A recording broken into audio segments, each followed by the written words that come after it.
Hello po sa inyong lahat. Isang mapagpalang araw po. Ito po ulit si Coach Vince from Coach Vince Chronicles Basketball Talk. Ngayon po, ako po isamahan ninyo na pag-usapan po natin ang atin pong main topic for our first ever episode ng Basketball Talk 2.0 dito po sa Coach Vince Chronicles. So, mamaya po i-discuss po natin ang mga topics na ito na atin pong mapag-uusapan, mapagninilay-nilayan natin. At gaya nga po ng nasabi ko, samahan niyo po ako ngayong araw na ito at tayo po ay matuto. Tara po!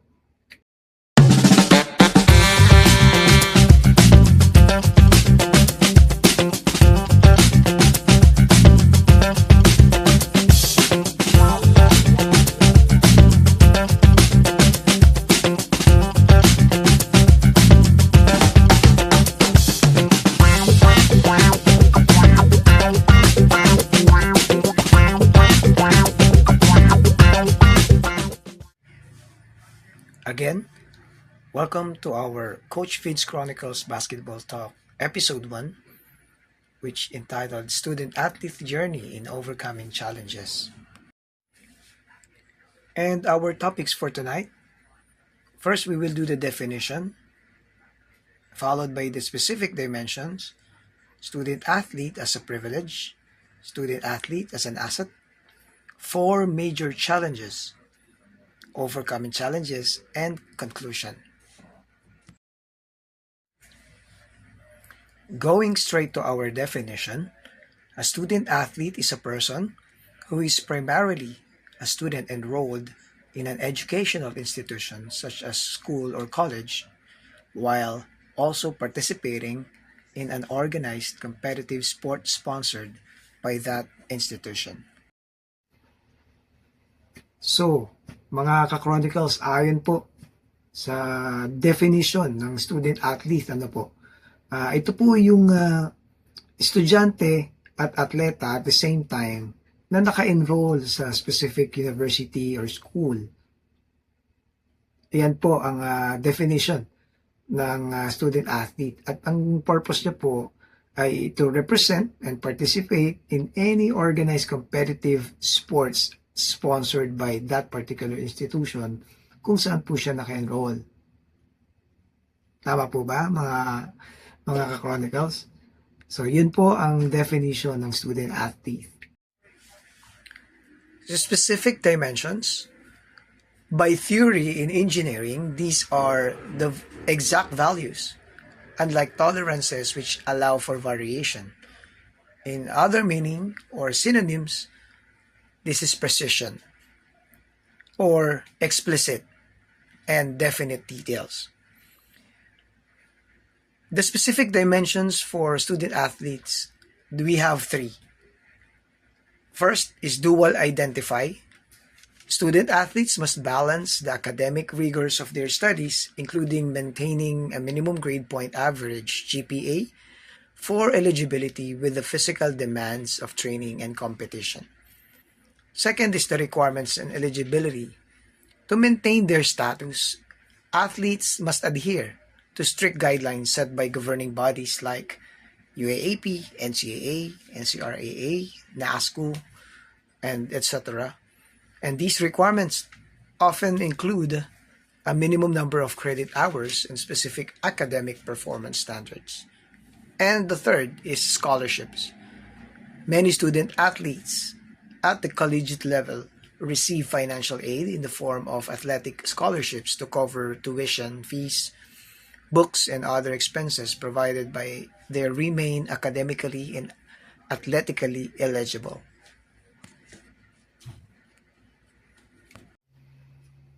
So, magtungo naman po tayo dito sa specific dimensions. Ano ba to? Ano ba tong specific dimensions na to? Sabi nga kanina sa definition, ay hinalin tulad po sa theory ng engineering na sinasabi na exact values. No? So ito po yung eksaktong halaga. So meron pong binanggit dito na 3 mahalagang specific dimensions. Una, yung dual identified, requirements and eligibility, and lastly, scholarships. Pag sinabi po kasi nating specific dimensions, parang ito po yung parameters ng isang student athlete. Hindi ka po matatawag na student athlete kung wala po itong at least itong tatlo na ito, no, na you possess, no, na ibibigay sa inyo, no. Mamaya marami po tayo mapag-uusapan at hihimay-himayin po natin 'yan. So, for the specific dimensions, sinasabi rito na kapag dual identified daw, estudyante ka at atleta ka. So, kailangan mong balansehin ang academic, no? Yung academic side ng isang estudyante. Kailangan, responsibilidad niya na mapanatili ang magandang GPA na kung tawagin ay grade point average, no? Yan po ang importante doon sa sinasabi na dual identify. First, be a student. Second, be an athlete. So, kailangan pangalagaan mo naman ang pangangatawan mo. You have to protect your body to any form of injuries. Kailangan maiwasan natin yan at maging healthy po tayo. Sapagkat ito po yung isa sa sinasabi sa specific dimensions ng isang student athlete. Second, yung pong requirements and eligibility. It's important to know na kailangan natin mag-adhere. Tayong mga student athlete, we need to adhere dun po strictly sa mga patakaran or guidelines ng mga sinasalihan nating organizations. Specifically, I'm talking to and I'm referring to the schools and universities, no? Or colleges, na hindi lang yung school ang mag-adhere, no? Dapat pati yung mga estudyante na atleta nila or yung mga varsity, yan, layman term, varsity, mag-adhere doon sa important and strict guidelines ng mga governing bodies na sasalihan ng mga schools ninyo or institution kung saan kayo maglalaro bilang student athlete. So, may mga specifics, no, ng mga hinihingi na requirements, either academic performance nga, standards according to them, no? So, kailangan mag-adhere po tayo doon. And lastly, scholarship. So, ito po yung pangatlong specific dimensions ng isang student athlete na the norms, most of them, if not all, student athletes has the scholarships na tatanggapin. So, mapalad ang mga student athlete, ano? Pero mamaya, magkakaroon po tayo ng mga plot twists dyan no? Sa atin pong usapan mamaya. So, dito sa scholarship, makakatanggap sila kapag nag-enroll sila at natanggap sila doon sa kanilang tryouts, no? At ganap na student athlete na usually, no? Depende sa laki ng eskwelahan, no? But perfect example, yung mga big schools that joining UAAP, NCAA, NCRAA, aside from the ASCO, no? Aside from the scholarships, no, academic scholarships, nakakatanggap din yung iba ng mga student allowances, no? As a student athlete, no, nakakatanggap sila ng mga allowances and other perks and benefits from the school kung saan sila napapabilang. So, yan po yung tatlong specific dimension ng student athlete. Student athlete is a privilege. The perspective that being a student athlete is a privilege remains a central tenet of amateur and collegiate sports, emphasizing that participation is an earned opportunity rather than an inherent right.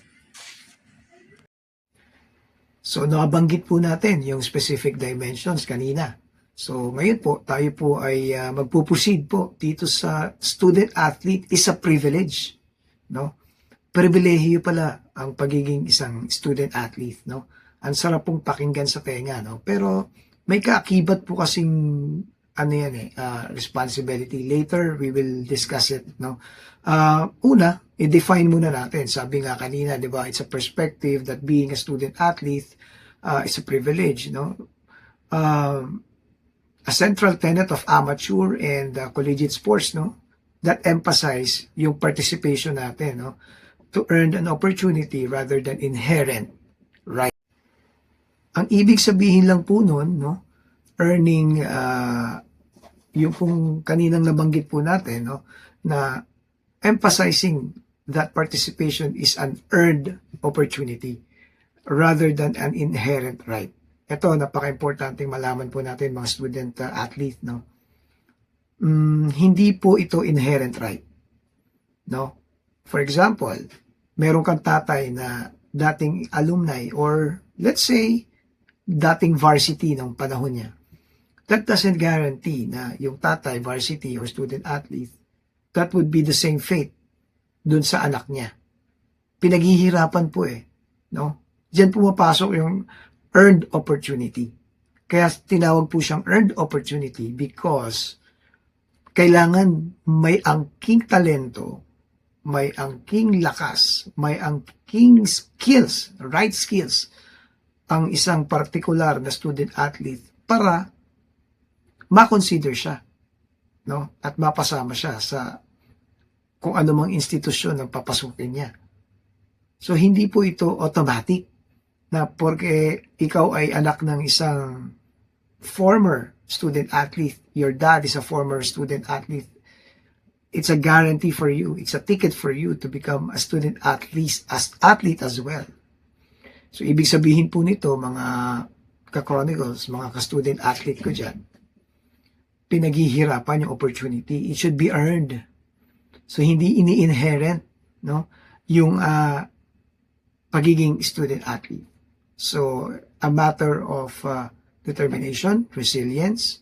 Of course, you have talent. Kasi kahit may talent ka, kung hindi mo rin, kung raw ang talent mo at hindi mo to in-improve, no, wala kang ginawa dito para ma-improve siya, hindi po siya magte-take effect. Hindi po siya magiging successful for you to become a student athlete.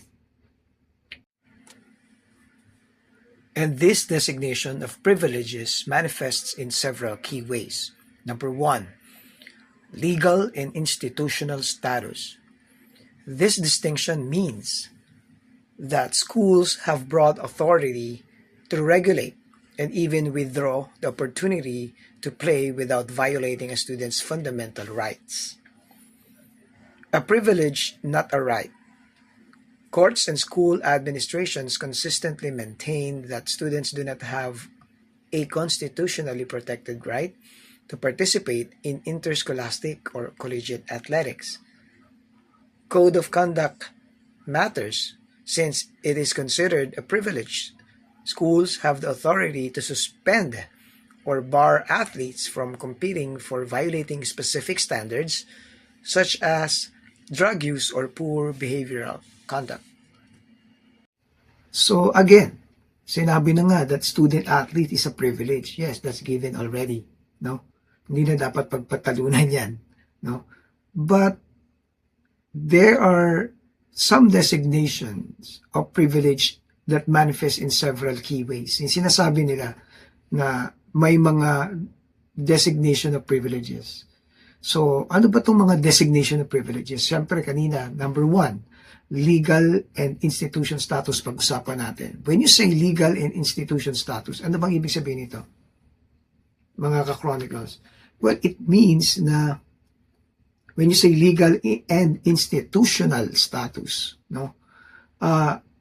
Gaya nga ng nasabi ko kanina, this distinction means that school have a broad authority to regulate, no, and even withdraw that inherent or earned opportunity. Sorry.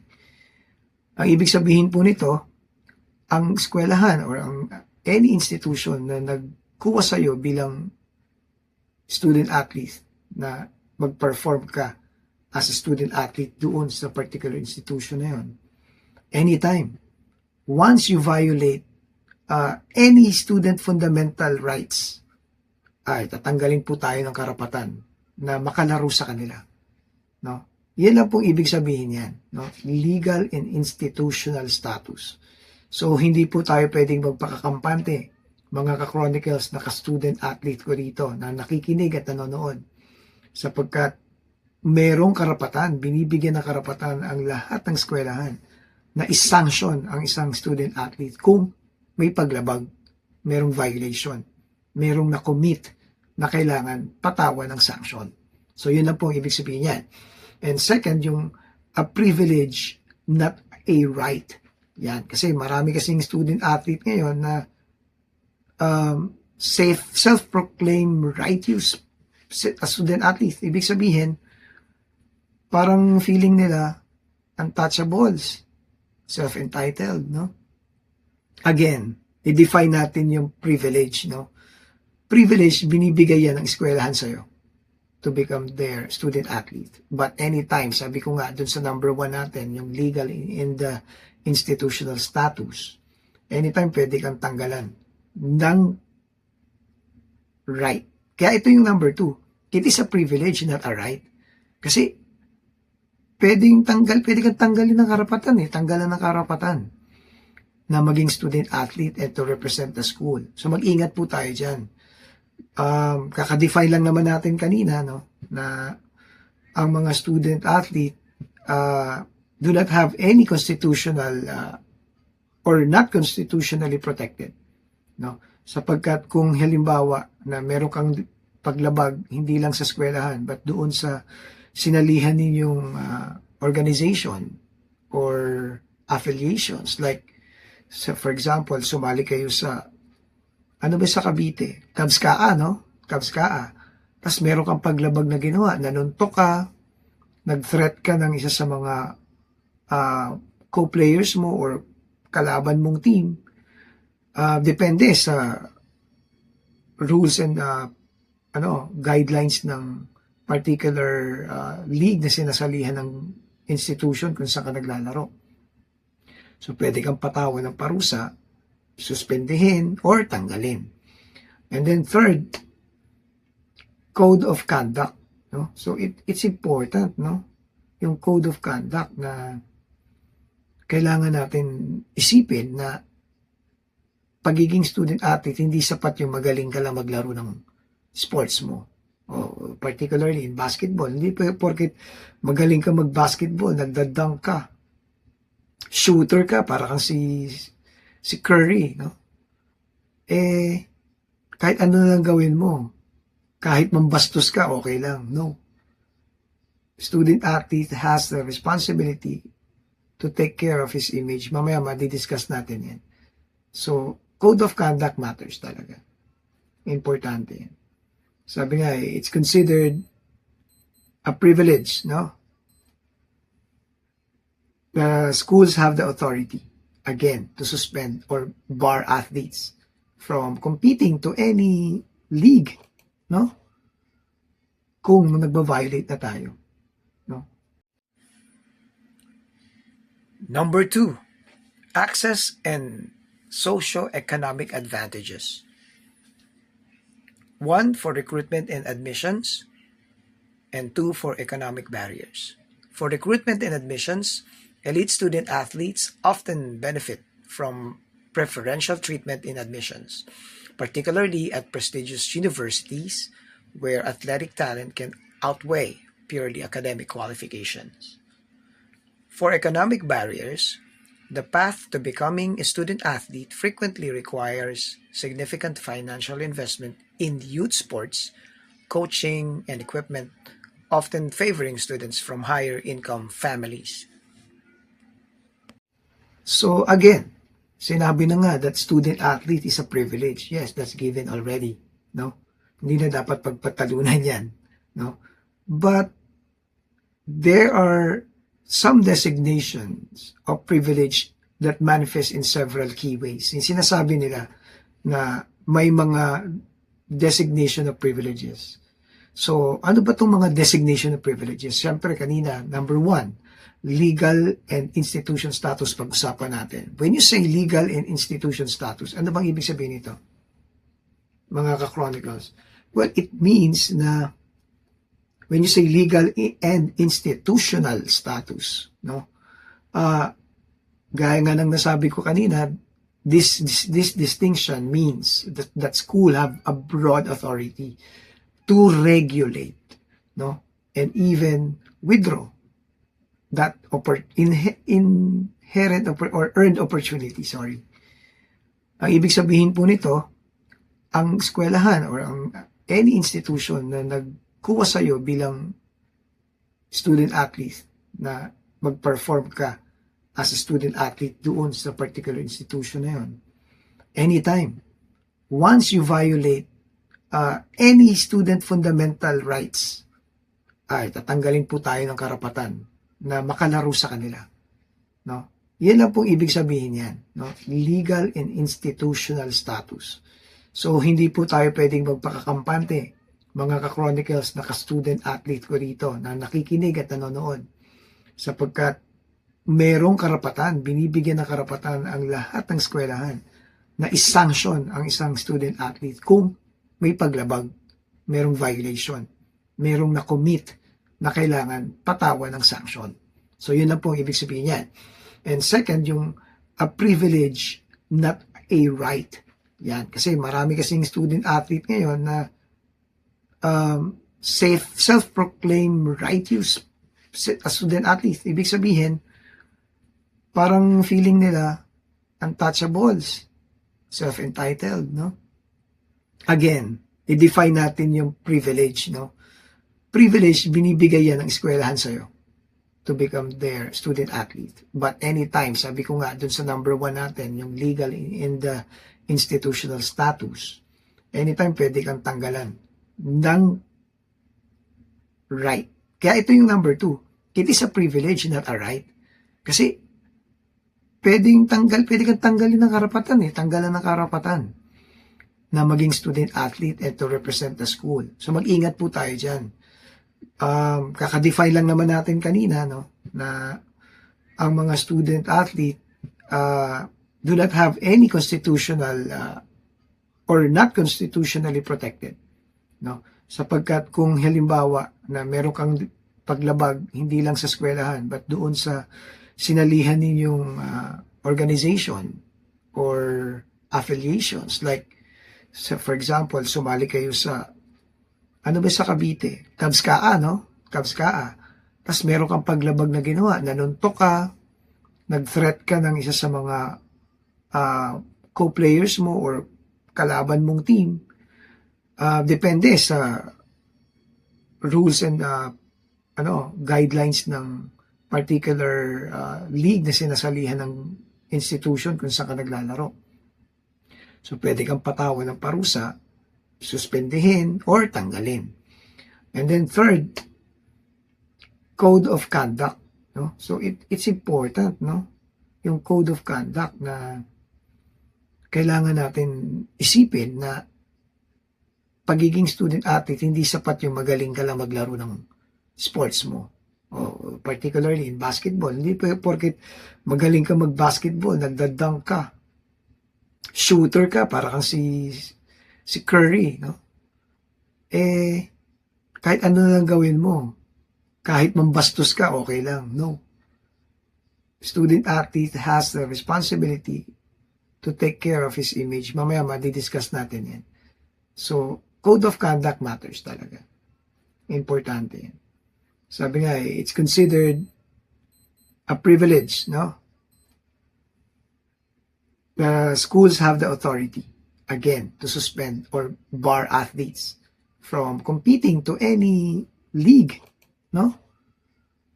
Kung nagba-violate na tayo, no? Number 3, benefits provided to athletes. Educational support. Many student athletes receive learning privileges, including scholarships, tutoring, priority class registration, and flexible scheduling to accommodate training. NIL, or name, image, and likeness opportunities.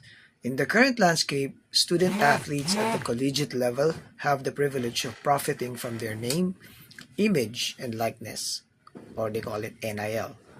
And skill development, participation offers unique opportunities to develop lifelong soft skills, including time management, leadership, and teamwork.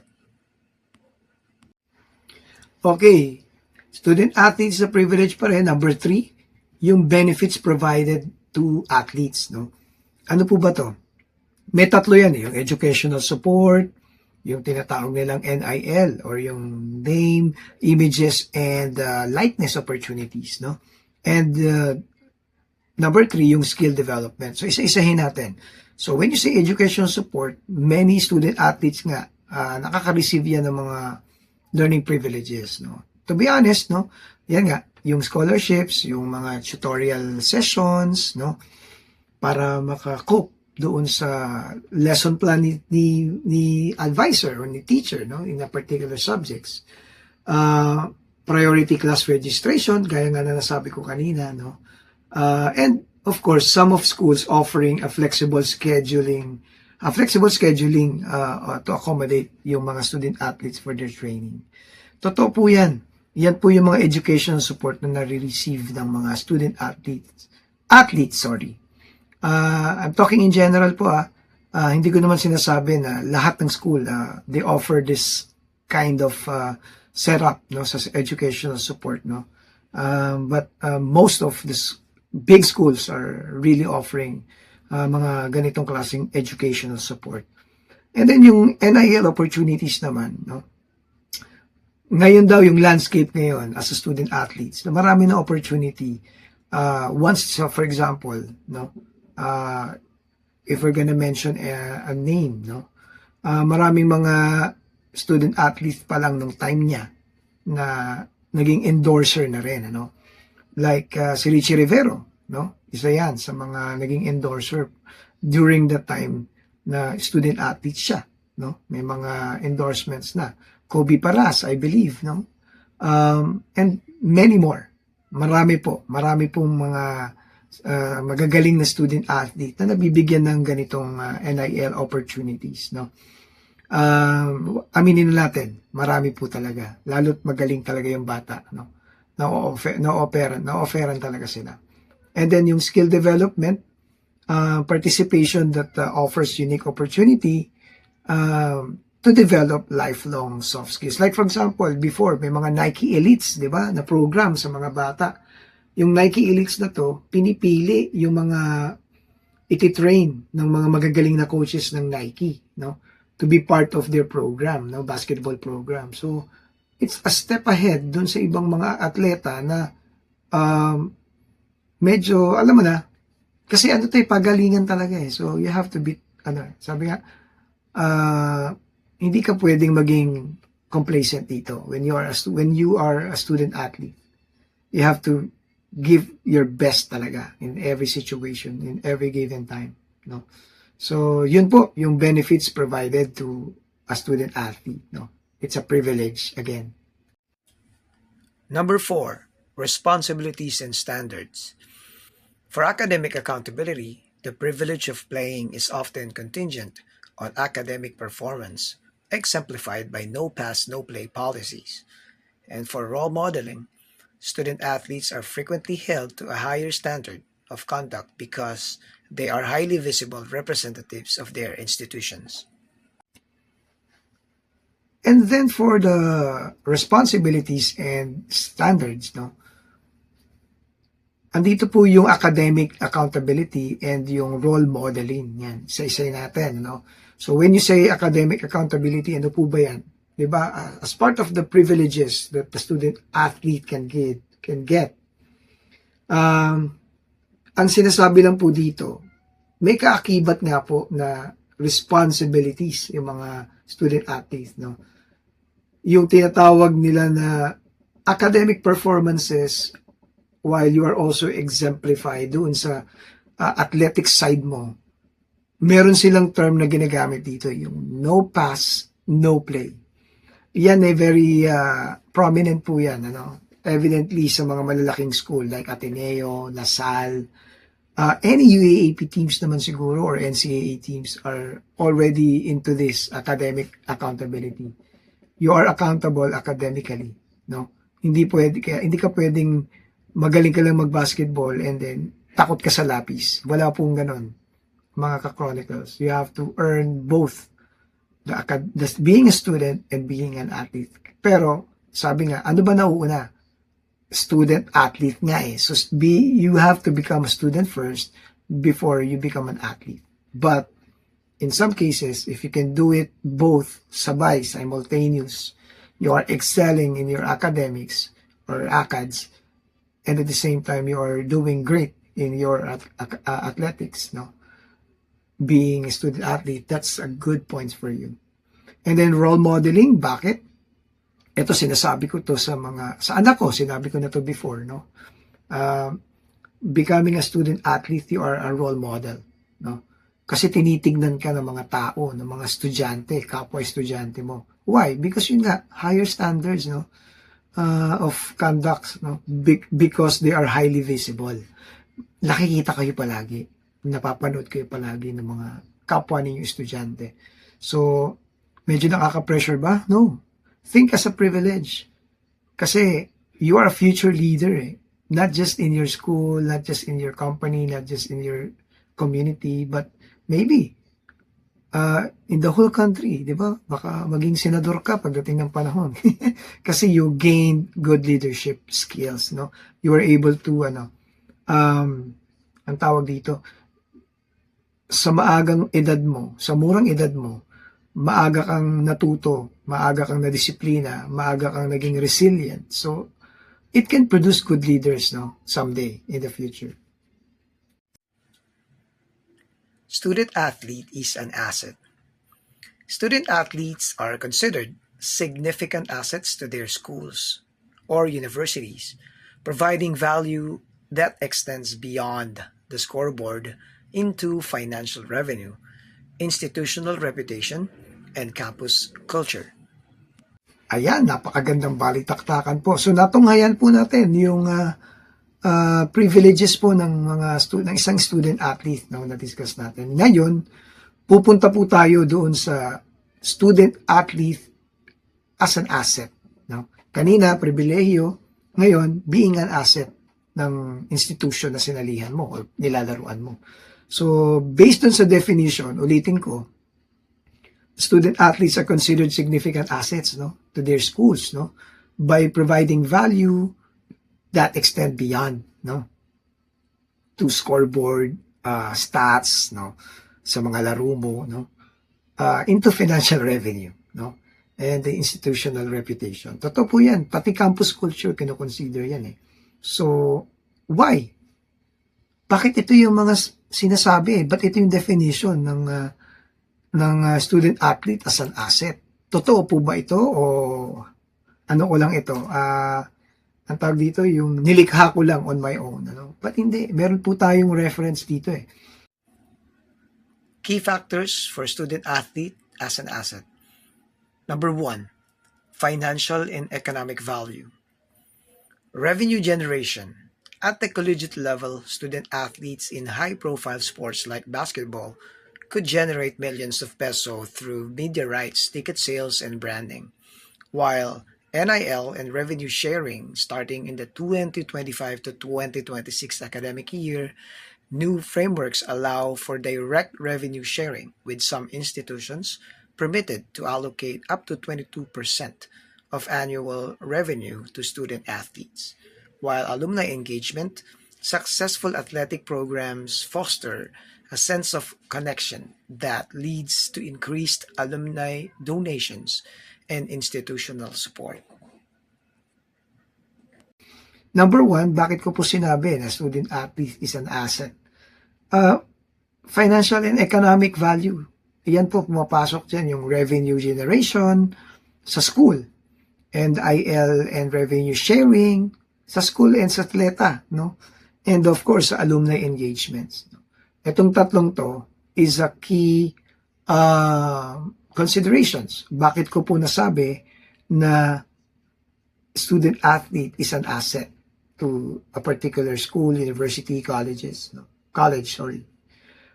In revenue generation, example, no? For example, either high school or college, but normally nasa college level na, no? Yung mga high-profile sports, kung tawagin, di ba? Like, syempre basketball, high-profile sports yan dito sa Philippines. Number 1 sports natin yan eh, no? It actually can generate daw millions, no? Sa papanong paraan? Paano nakukuha yung worth a million or millions worth na revenue ng isang school or isang university or isang college, no? syempre yung media rights, no? Yung mga ticket sales, no? They are also part of that, I believe. And the branding, no? So for example, player mo si James Yap. No, James Yap, di ba? Sino ba si James Yap? So it adds to the media rights, no? Nakakakuha tayo ng attention, no? Kung saan nag-aaral si or saan naka-enroll, sa naglalaro si James Yap, most likely it will generate revenues, no? So to speak. And for NIL and revenue sharing naman, ito yung sinasabi ko kanina na mga endorsers ng mga student athlete, merong mga setup yan na share kayo ng ng income or generated revenue, no? So malaking potential yan. And then yung mga alumni engagements, of course, pag marami kang magagaling na student athlete, aminin na natin, marami kang na-attract na mga alumni ng school ninyo or ng university or ng colleges na could give yung sense of connection, no? That increase also mga alumni donations, no? At saka mga support sa institutions, no? Because of your student athletes, no? How they are performing, no? Number 2, institutional reputation and growth. The Flutie effect.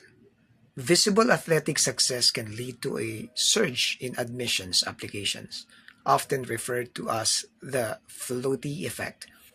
For instance, unexpected football or basketball victories have been shown to increase university applications by roughly 1% and improve the average SAT scores of applicants. For the front porch marketing side, athletics serves as a highly visible front porch for a university, inviting the public and prospective students to engage with the school's identity and values. Okay, dumako tayo doon sa number 2, institutional reputation and growth. Ano ibig sabihin nung Flutie effect? Yan. So when you say Flutie effect, actually nung unang basa ko dito, hindi ko rin na-gets agad, no? Sa tingin niyo ano yung ibig sabihin ng Flutie effect, no? Sabi diyan, the visible athletic success can lead to a surge in admissions applications, often referred to as the Flutie effect, no? For example, mga unexpected basketball victories have been shown, no? Yung increase daw sa university applications, no? For example, nag-champion ang De La Salle University, no? Taft. So syempre yung era ko na lang, Joseph Yo, JB Casio, Renren Ritualo, T.Y. Tang, no? Don Aliado, Mac Cardona. They are these student athletes talaga na nagbigay ng Flutie effect. Dumami yung kanilang mga enrollees, dumami yung mga applications sa that particular university, no? Roughly around 1 to 2% of year improvement, no? Yung tinatawag nilang average SAT scores, no, ng mga applicants. So yun, isa yun sa mga parang notable na reason why student athlete considered as an asset. And then yung tinatawag na front porch marketing. Ano ba tong front porch marketing na ito? Medyo sa iba, medyo yung term kasi, no, front porch, no? So pag sinabi mo kasing front porch, yung mga high visible, yan, highly visible, no? Parang it invites yung public and prospective students to engage with the school identity and values. Medyo on the marketing side na to, no? For example, Animo Lasal, Blue Eagles, no? Yun yung lumalabas dito, no? Na talagang marketing na, no? Na pagka naka-blue ka, naka-eagle ka, that's considered as Ateneo. So yun yung effect niya, no? Nagiging prominent, no? yung certain university through this front porch marketing. No? Number 3, academic and community impact. Student connection. Participation in sports is linked to a 40% lower likelihood of dropping out for at-risk students, as it strengthens their connection to the school community. Skill development. Student athletes are valued for bringing specific traits to the classroom and campus, including discipline, resilience, and advanced time management skills. And school spirit. Athletes act as catalysts for school pride and community engagements, boosting overall student satisfaction and retention. Okay, dumako na tayo dun sa pangatlo, yung academic and community impact. No? Ito yung student connection, skill development, and school spirit. So ano bang ibig sabihin nito? Sa isahin natin. For the student connection, sabi dito na kumukonti daw yung mga nagda-drop out dun sa particular school na yun, kung saan yung particular student athlete or athletes doon naka-engage. No? So, pinalalakas daw nito yung connection dun sa school community. Oo, gaya nga ng example ko, no? Kung ikaw ay San Beda Red Lions, di ba? So, aside from the name of San Beda, nakakabit na kasi din dun yung, yung pangalan nila Robert Bolick, di ba? Yung mga sikat na mga student athlete dyan, no? Sa Ateneo, nandiyan si Chris Tew, nandiyan sila Larry Fonasher, no? Sila Rich Alvarez, no? Sa ngayon, sa panahon ngayon, sa Lasal, di ba? Sila Jacob, Cortez, di ba? Yan, sila Kian Baclan, yan. Sila Michael Phillips, no? So, ito yon, student connection. Ito yung ibig sabihin nun, no? Yung, yung pag-drop out, no? Ng isang estudyante, medyo bumababa, no? Kasi nagkakaroon ng student connection because of these influences from student athlete. And dun sa skill development, ang ibig sabihin lang nito, when a student athlete go to their classrooms, no, nadadala niya yung na-influensya niya yung mga classmates niya, no, with his resiliency, with his discipline, because they know that this student athlete is a disciplined person. So, somehow, no, nagagamit ito na magkaroon ng influence doon sa mga kaklase niya, no? Yung mga good traits ba, no? And hindi lang dun sa klase, but also in the whole campus, na pag nakikita sila, nagiging inspired, no? With this skill development na nakikita sa particular student athlete na ito. And pangatlo, yung school spirit, no? Ito na. Sabi nga, it will act as a catalyst, no? We're talking about school pride and engagement na sa school community, no? Nabuboost yung overall satisfactions ng mga estudyante. And nagkakaroon ng retention. Yun po ang impact talaga niya, no? Kaya academic and community impact. So, one way of saying that student athlete is really an asset. Number 4, professional and long-term assets. Career readiness. Former student athletes often show higher levels of thriving in social and community domains after graduations. Most of the employers frequently view them as assets because of their leadership and teamwork experiences. Another thing, saying that student athlete is an asset is yung pang-apat, yung professional and long-term assets. Career readiness, no? So, ibig sabihin, anong impact nito? Bakit natin mako-consider na this is an asset, no? For the student athlete, no? Kasi, it shows higher levels of thriving. Dahil nga disiplinado, kilala sila na resilient, marami na mga employers sa labas nag-aantay sa kanila na magtrabaho. Kunin yung services nila. If not, this particular student athlete would continue and prosper their professional career as basketball players. ang mga employers nagiging hindi lang naman student athlete, no, kahit yung mga estudyante rin doon sa particular school na yun, wherein that student athlete is enrolled or nanggaling, no, at doon naglalaro. Nagkakaroon ng magandang impression sa mga employers na ang mga bata rito are resilient enough, no, to face challenges, no, and the obstacles, no, overcoming challenges. So, mamaya mapag-uusapan natin yan. Kasi marami din po talagang mga challenges na kinaharap ang mga student athletes natin.